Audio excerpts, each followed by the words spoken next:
there, everyone. Welcome back to the Nothing But Net podcast, and this will be the continuation of our mock draft picks 11 to 20. And going at the 11th pick for the Charlotte Hornets, who do you have going there, Ryan? Well, obviously Frank Nicolina would be a big pick for him. It'd be a big pickup if he's still there. But I mean, look, they need a point guard. They're obviously rebuilding. Played terrible last year. And obviously the addition of Frank Kaminsky is quite big for them. Not really getting a good draft pick last year. I actually think they might have traded away for Marco Bellinelli, if I'm not mistaken. Yeah. But look, they're in full rebuild mode. They should look to trade away Kemba Walker for what talent they can. Should trade. Ideally to the Bulls for Robin Lopez, and 2 picks would be nice. But, look, they need to rebuild. Batum they need to get rid of. Kemba Walker, see what youth and talent and value you can get back from him, and pick a point guard. Rebuild. Get a nice 1-4 combination with Kaminsky and the point. Get some pick and pops, pick and rolls. I'm not entirely sure who their shooting guard is though. Charlotte. Michael Kidd-Gilchrist. Yeah, I mean he can't shoot at all. So I mean, it wouldn't surprise me if Frank the Frenchman is already taken. I mean, 11th pick is pretty steep when he's predicted to be one of the best PGs in this draft. But I mean, if he isn't, go for him. But if he is taken, I mean, someone like Donovan Mitchell would fit in nicely. I could see a lot of teams sort of being hesitant at picking him, however, because he's obviously an international. Yeah, I mean, in the French league, he did really bad, to be honest. A bit like Terence Ferguson in the NPL here in Australia. But I could see. Again, they need to rebuild. And the 12th pick, the Detroit Pistons. Donovan Mitchell, how does that sound? Shooting guard, Judah? Well, it makes sense as backup. KCP, I can't imagine him staying in Detroit. I mean, it just doesn't look like a good place to be. And a lot of other teams would pay good money to have him, so I think KCP won't stay. And in that case, Donovan Mitchell would fit well there. I mean, even a small forward possibly. I mean, Tobias Harris isn't bad, but I mean, a player like OG Anunoby would fit in nicely. I mean, they could really pick anyone around the zone. Justin Jackson, that'll fit in pretty well in Detroit. But yeah, I think if Donovan Mitchell is available, take him. He's a good scorer. He's guaranteed to do things for your team. Oh, I mean, look, he'll provide insurance for him if they choose not to re-sign, Kentavious Caldwell-Pope. I really wouldn't be shocked if they trade this pick, to be honest. It's fairly high. I could see him wanting some talent. You got guys like Morris as your power forward, Drummond, Tobias Harris. They got enough talent. They just had a terrible year this year. Henry Ellenson isn't as good as what they were hoping. And obviously that's a letdown for him. Hopefully he can play better in the second year. But I wouldn't be shocked if they didn't trade it. So the 13th pick now, the Denver Nuggets. Who do we have going there? Ryan, who do you reckon they'll take? Well, I think Judah just said his name before. OG Anunoby from Indiana, very good defender. Good small forward. Look, that's probably one of the positions that's sort of lacking at the moment. Yeah, I mean, you got a guy like Wilson Chandler at the moment. Gallinari's a free agent. You expect?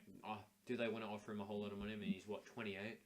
Again, the trend of the team is quite young. When you got guys like Emmanuel Mudiay, Jamal Murray, Barton, Jokic, Barton.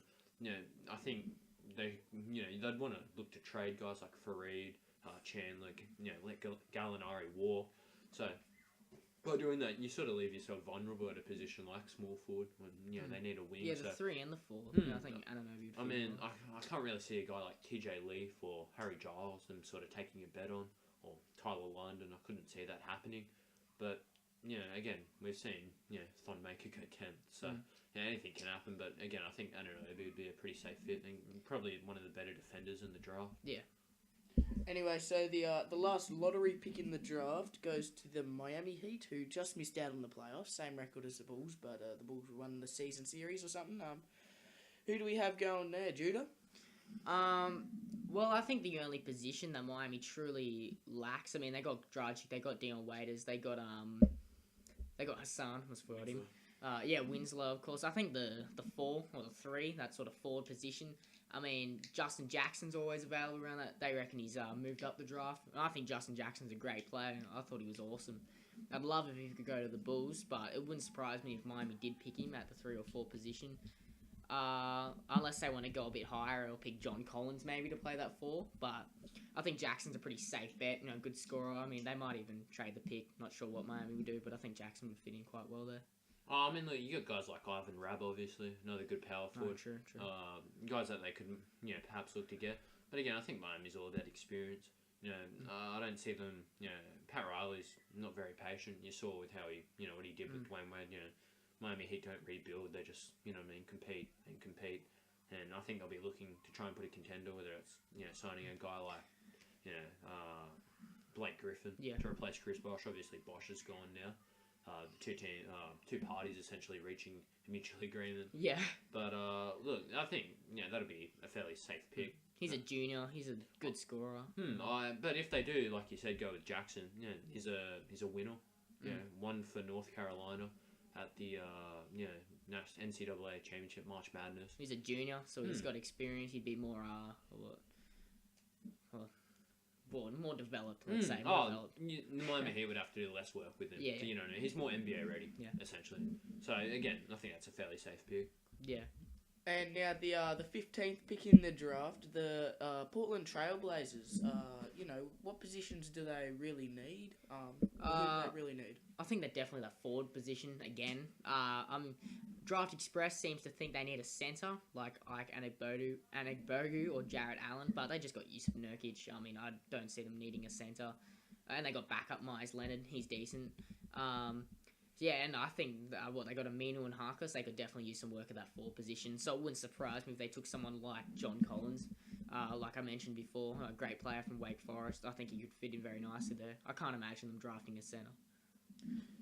Oh, look, in terms of when it comes to Portland, Nurkic is their center for the future. Yeah. I think that's fairly established. Look, Alan Crabb's been a massive boss for them. He's way overpaid. You saw Brooklyn offer him mountains of money, and Portland sort of ended up getting trigger happy, and felt pressured into matching the offer, and they did. So now they're stuck with him, and he's on a terrible salary, taking up a lot of cap room. So I could see him really trying to find a replacement for that. And I think perfect fit would be a guy who plays in Australia or played in Australia the past season instead of going to college. Terrence Ferguson, really athletic, really nice shooter. Has the makings of being a very good 3-and-D player. And I think he's exactly what they need. Again, you got guys like Ivan Rabb, that can play their 4, but I think they'd be much better off, just trying to sign a 4 in free agency and, get that wing player they need, And now on to the 16th pick, the mighty Chicago Bulls. Who do we see going there? Well, Chicago's already very stacked with wings. I think, and we also have a lot of 4s. So I mean, maybe maybe you might even trade this pick. It wouldn't surprise me if the pick was packaged with Butler or Lopez, like Ryan said before. But I think Ryan would love to see Luke Kennard come to Chicago. Man, it's not even questionable. If he's still available, of course. Luke Kennard's a great. I mean, if we don't re-sign Wade, if Wade doesn't return, I think it's his choice. Luke Kennard would be great. I'd be happy to take him. I mean, watching him play in Duke and carry that team for most of the season was crazy. So I mean, if he's available, go Luke Kennard. Oh, you've stolen everything I was going to say. Jumping on the Luke Kennard there. Luke Kennard, I'm calling it now. In 20 years' time, he's going to be the best player in this draft. 20 years, that's a long time. He's going to have a 30-year career. That's how good he is. He's going to play till he's 50. Now, look, the Bulls need shooting. You know what I mean? It's no secret they're a terrible 3-point shooting team. 20. Yeah, the idea that it's going to be obviously a big problem for them is the center position. Lopez again very solid, but again he's because of how he's not a superstar. Obviously, I think his inconsistencies sort of get covered. We saw in the Boston series, he absolutely just took over, dominated. However, on a night-to-night basis, you'd see him just sort of get lost. Some games he'd be blocking shots. Other games he'd just be non-existent. So, look, if they don't go with Luke Kennard, who they should, because he's going to be the next GOAT, next MVP, I think Justin Patton would be a nice pick for him. What about Jarrett Allen? Sure. Look, I don't mind Allen. I think when you're looking at a guy like Felicio, they got as well, you could sort of run a three-man center rotation. Yeah. If you pick Allen, obviously he brings a lot of low post. He brings a good low post. He's a good defensive player too. He's a good defensive player. But I think the main thing, again, if you can get a guy like Patton, he's so versatile with his shooting ability and good shot blocker. you've seen him in pick and rolls, good alley-oop, finisher. I just think he'd add another dynamic to the team, sort of like what Kelly Olynyk does for the Boston Celtics. Yeah. Excellent. Anyway, so on to now the 17th pick in the draft, the Milwaukee Bucks. Judah, who do you have going there? I mentioned before, especially if Greg Monroe leaves, I think Jared Allen would fit in perfectly there, or Justin Patton, but I think more likely Jared Allen with his defensive ability. I mean, I know they got Thonmaker, but I can't imagine him starting, to be honest, very soon. I think he still has a lot of developing to do. He probably won't be NBA ready till he's, 28, so next year. But Jared Allen, he would fit in very nicely with Antetokounmpo because he's a great defensive center. Fit in nicely with Antetokounmpo and Jabari Parker and Middleton. I think it'd be a pretty threatening team. Oh, and Delhi, of course. Yeah. Look, Milwaukee have been known for taking some pretty surprise picks in the past. Obviously, most recently with a guy like Thonmaker at 10th. I honestly could see them taking a guy like Bam Adebayo. I really could see him. Reports are that they're not really happy with Greg Monroe. I think they are regretting paying him that much and that long of a contract. So he's a free agent though, isn't he? This year, no, next year. I think I could see him wanting to trade him. Try and get him off the books. And I think a guy like Adebayo or Harry Giles, a lot of upside. Again, very risky pick like Thonmaker could be bust or brilliant. Again, that'd be my pick for him. And now on to the 18th pick for the Indiana Pacers. John Collins, power forward. Is that a position that they need to fill? I guess any forward would be good for them, especially if PG-13 leaves, which is a very high percentage of that happening. I think if that does happen, though, they would need to fill in that small forward gap, and then they could easily pick someone like you said, Terrence Ferguson, or like even the guy from Latvia was his name, Rodions Kuric, is that his name? I might have butchered that, but I think both of those players would fit in very nicely. John Collins, brilliant player as well. He's insane, great rebounder, great scorer. I think he could easily fit in. He'd be nice to pair up with Miles Turner, but they already have Thaddeus Young, so I mean, I think they might go if they don't want to. Anyway, okay, John Collins, if he plays, he most likely will be on the bench, but I think it would be safer to pick a player like Terrence Ferguson or Courage to fill in that void that PG creates.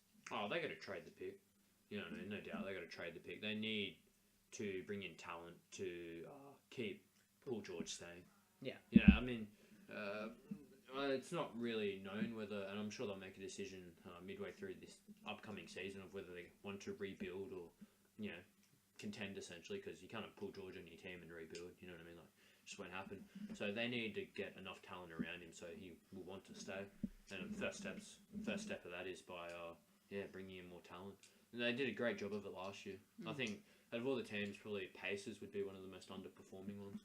We were sitting here last year, just after the season, and you saw him getting guys like Al Jefferson, Jeff Teague, Thad Young, really building a really good team. And then just didn't perform. You had a rookie head coach in Nate McMillan. It just didn't work well. You can see how he goes in the second year, but I think you have to, if you want to keep Paul George, you have to try and look to, put some talent around, Or if you want to rebuild, I think you have to trade George and try and get some picks. Right, okay. So now on to the 19th pick of the draft for the Atlanta Hawks. Who do we have going there? Most likely Millsap will leave, so a forward would fit them very nice. Someone like if John Collins falls, he'd fit well. Kuric is I just probably stopped saying his name, but yeah, the international. I think he'd fit. I think any forward would fit in Atlanta. To be honest, I mean their small forward and power forward positions are also lacking there. Unless they do want to back Howard up with a good backup center. I mean Patton's available, Harry Giles, like you said. I mean, Hawks, it's hard to tell who they pick. I mean, so many positions are needed, to be honest, in that team, except for guard. But yeah, no, it wouldn't surprise me if they pick someone like John Collins or the international. Hawks are the most confusing team in the NBA, I think. Yeah, that's what I mean. You got mid-season, and they're coming, fourth? Essentially, they're coming. And they trade away Kyle Korver, arguably one of their better players, a starter for Mike Dunleavy and the last pick in the NBA draft. I don't understand what they're doing. Yeah. And then even after that, they still finished, 5th? They finished fifth and Yeah. got knocked out first round by the Wizards. Like, but again, still making the playoffs.